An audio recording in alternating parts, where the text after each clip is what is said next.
First of all, we have to know the ruling in Islam over music. Now, why would someone say music is haram? Everybody likes music. Everybody enjoys music. Everybody enjoys singing and dancing and being cheerful. So why would someone say it's haram? It's very simple.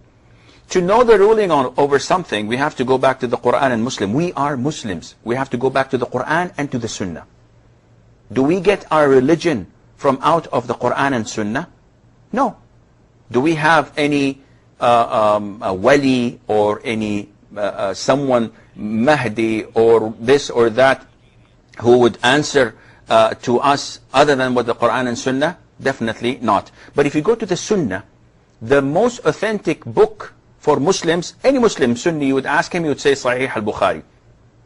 This is the most authentic book on earth after the Quran. And in Sahih al-Bukhari, the Prophet ﷺ tells us that there will be people of my halal, and they would make adultery, fornication, they would make silk, they would make consuming intoxicants, khamr, and music instruments halal.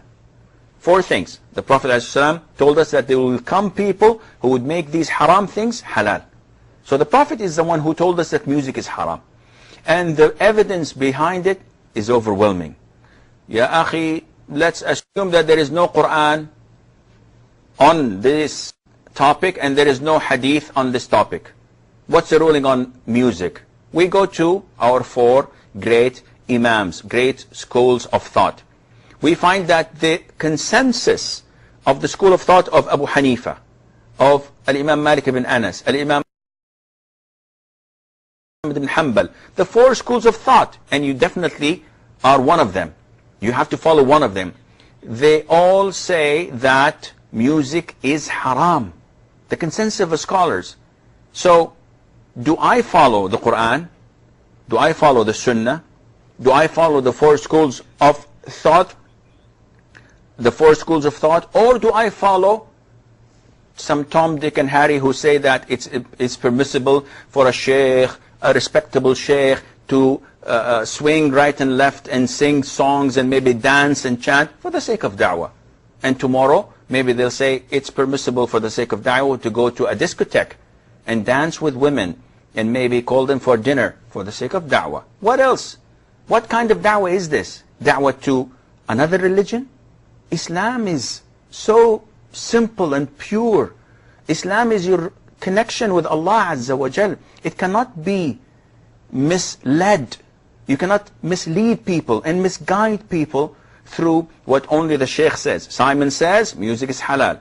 Simon says it's okay to dance women and men together. It's okay to mix. It's okay to handshake. And it's okay to do this and that. And everything goes against Islam. What else is Islam? That is why we have to be careful of those who claim to be scholars or to be students of knowledge, who divert people from following the Quran Sunnah and ask people to only follow themselves. This is not Islam. All individuals evaporate in front of the Quran and Sunnah. They all dissolve in the Sharia. We only glorify the Quran and the Sunnah. And believe me by Allah, if music was halal, I would be the first to listen to it and I'll be the first to play it even. But it's haram. And there is no doubt, none whatsoever, on this topic.